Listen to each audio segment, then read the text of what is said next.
Oh, wow. What a difficult question. Um, I don't know whether there was a I don't know whether there was a single thing we could point to. I mean, it seemed like there were all kinds of different things, all kinds of economic and social trends that were converging. Um, people gradually getting more and more indebted, um, banks behaving more and more um, in more and more sort of risky ways, um, our economy getting more and more dependent on our trade deficit getting larger and larger. I mean, there's all kinds of things that sort of all come together in an unfortunate moment in 2006, 2007 to bring it together. But it's like anytime you're dealing with an economic catastrophe of that consequence, you can't point to a single moment. I think you have to take a step back and look at everything. Well, I guess what's interesting about Ford is how long the company has persisted. Um, we're used to capitalism being this incredibly turbulent system. Companies come and go all the time. Ford's been a dominant automaker for essentially the last century, which is an extraordinary accomplishment. And the other interesting thing is it's a reminder about how resilient organizations can be.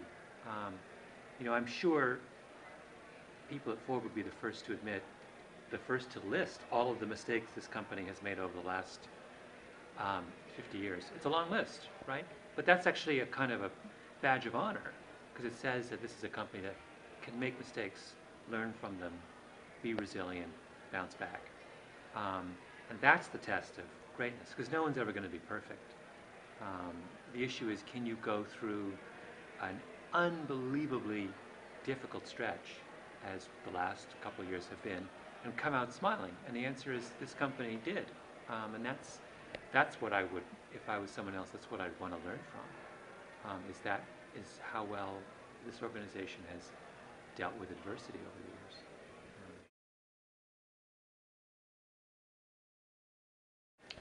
No, I'm pretty optimistic about this. First of all, I'm not convinced um, that lean manufacturing or lean corporations are less innovative. I actually think that innovation very often is as likely or more likely to come from constraints than it is to come from excess, from generous resources. And I also am profoundly optimistic about the ability of organizations, companies of all kinds, to leverage some of these new social technologies for innovation. I mean, if you could identify a way to productively interact with your customers or your fans or your whatever, and mine their insights, people are going to do it. And I don't think there's anything's going to stand in the way of the kind of exploitation of. It's a gold mine potentially, right? I think that there is, and particularly as the kind of competitive pressures facing global businesses grow, companies are going to have no choice but to do that. So it's going to happen. I have no kind of the days when you could stick your head in the sand and say everything we know we're going to develop in our backyard are over, and everyone knows that.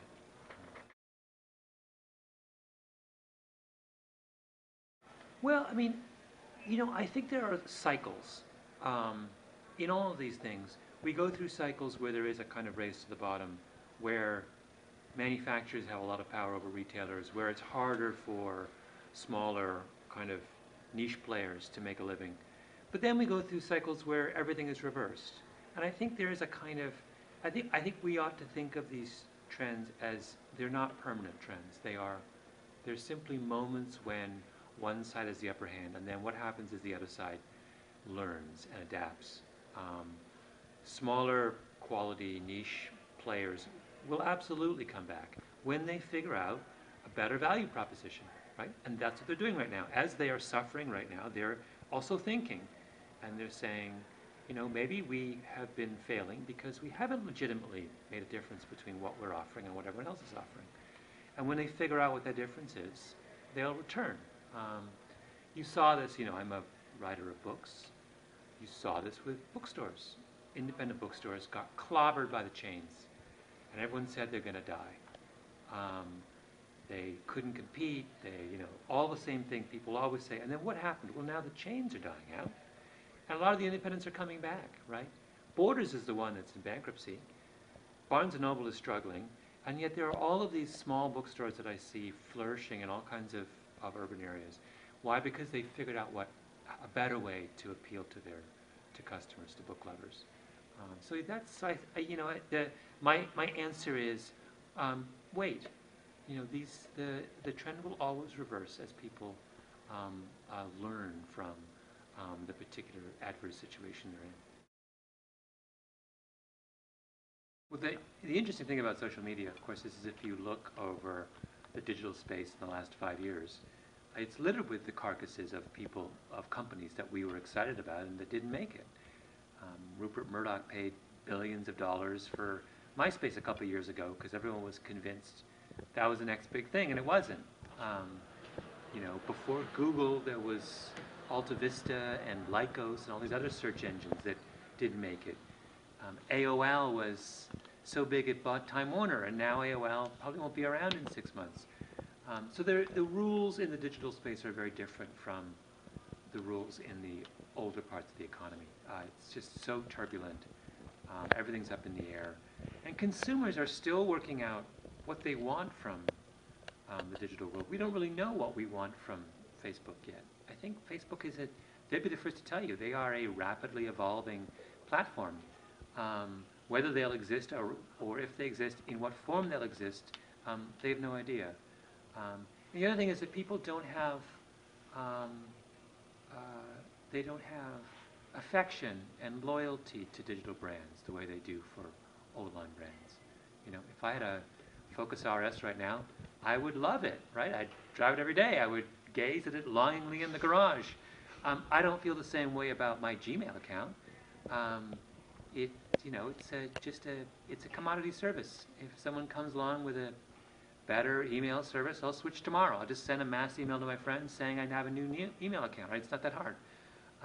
So in a world that doesn't generate that same kind of emotional connection to a brand, you're going to have a whole lot of turmoil.